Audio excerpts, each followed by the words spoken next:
Hello everyone, it's Alina. Welcome to my Soap General Hospital official channel. I hope everyone is having a wonderful day. Before we begin, please hit the subscribe button and give this video a thumbs up. The General Hospital recap for Wednesday, December 27, 2023, sees Brook Lynn sticking up for her dear grandmother, which impressed Tracy to no extent. Also in this episode, Gregory was admitted to the hospital concerning his sons. Alexis tried to talk sense into her girls, Cody was put on notice, and Felicia had questions for Robert. Now let's go a little deeper into the details. Brook Lynn spent her morning racing around as Chase anticipated and provided all her demands. Briefcase? Check. Coffee? Check. What a terrific hubby to be.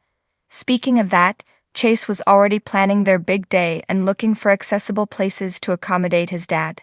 He was aiming for the spring, but BLQ recommended sooner, much sooner, and she eventually told him why. His dad demanded it. Over at Deception, Maxie, Tracy, and Lucy were at the office for their leadership meeting. Of course, BLQ wasn't there yet, and of course the delay in start time led to great drama. Lucy and Tracy took repeated shots at each other, and the more they talked, the lower they went with those punches.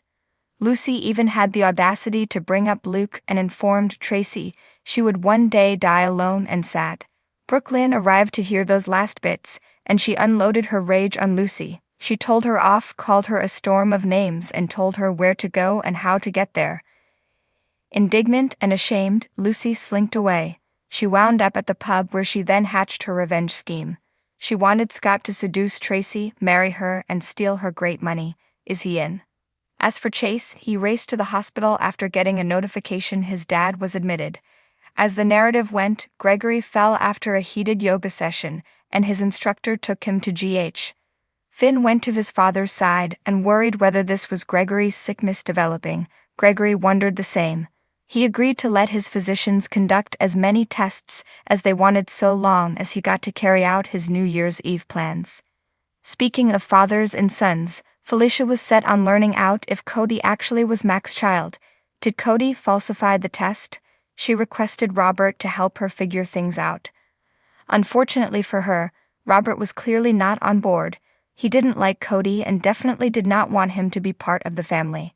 He even explicitly told Felicia to leave it alone. He didn't even relent when Felicia questioned a nearby Scott about what he knew and the background of that troublesome lawsuit Cody dropped all those months ago. As for Cody, he got a warning from Sasha that Felicia was on to him. She encouraged him to come clean, but Cody was not hearing it. Not only would he disappoint Mac, but he'd also go to jail. He lied his face off about Tob, and even signed an affidavit declaring he was Tob's son. If he took that back, he'd face hefty charges. Alexis pointed out that parental rights would need to be established after the baby was born instead of before, and would be an adoption. She even had material and paperwork at the ready for them to look over. Unfortunately, they were not responsive. Molly and Christina stuck up for themselves, insisting they had it all sorted out. And, as Christina pointed out, Molly was the lawyer in the family now, not their mom.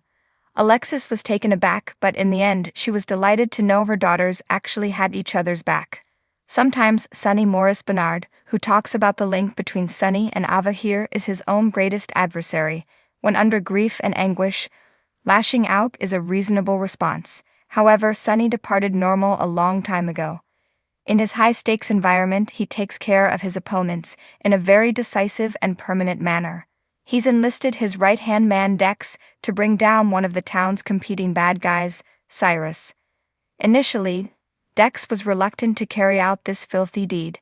Since he's faithful, he promised to carry out his boss's commands. Unfortunately, Sonny changes his mind and now has to race to prevent Dex from finishing the horrible task. Will he succeed? Elsewhere, Joss is in need of support. Lately, it actually appears like she's been the one to offer her help and aid to people that need it. So who better to turn to than your mother? Hypothetically, is Dex's mission impossible the reason she turns to her mom? Or is this about Adam? Another alternative could just be she's looking for consolation since she's mourning Bobby. Look for Nicholas. Yes, Nicholas, to make the decision to protect his kid, Ace. Why is he stepping up now? Honestly, this feels like a kill two birds with one stone kind of situation. He finally wants to act like a parent to Ace. Plus, he'd love to keep his kid away from Esme. While Trina is about to drop the Paris trip knowledge on Esme, she might prefer to keep it to herself. After all, Esme has her memories back. How much do you want to bet she'll do all in her power to make sure Trina gets on that plane to Europe alone? In case you missed these from last Friday, Soap Hub has your weekly General Hospital spoilers all in one location. They let you know what your favorite Port Charles Power players will be up to in the days ahead. So be sure to get a jump on this week's action by clicking here. General Hospital airs weekdays on ABC. Check your local listings for airtimes. For more on what's coming up in Port Charles, check out all the latest GH spoilers, and for an in-depth look at the show's history. When it comes to General Hospital, every fan has their own perspective, and Soap Hub is no different. For 5 days we sat and watched the good, the ugly, and everything in between. Here we lead with optimism. Unfortunately, we don't always receive what we want, so here's a review of GH's week that was. Kudos to GH for the manner they bid goodbye to Bobby Spencer and the iconic actress who played her, Jacqueline Zeman. I'd assumed I would remain stoic through it all, but there was no way that was happening. All the actors did a terrific job making me feel their characters' anguish, and so I may have teared up a few times. Here's when. When Carly hugged Lucas, seeing Ryan Carnes again was everything. Can he stick around, please? The GH Open finishing on Jackie Zeman, instant tears. Jane Elliott has the power to make me laugh, cry, and everything in between. Going all the way back to her days portraying Carrie on Guiding Light.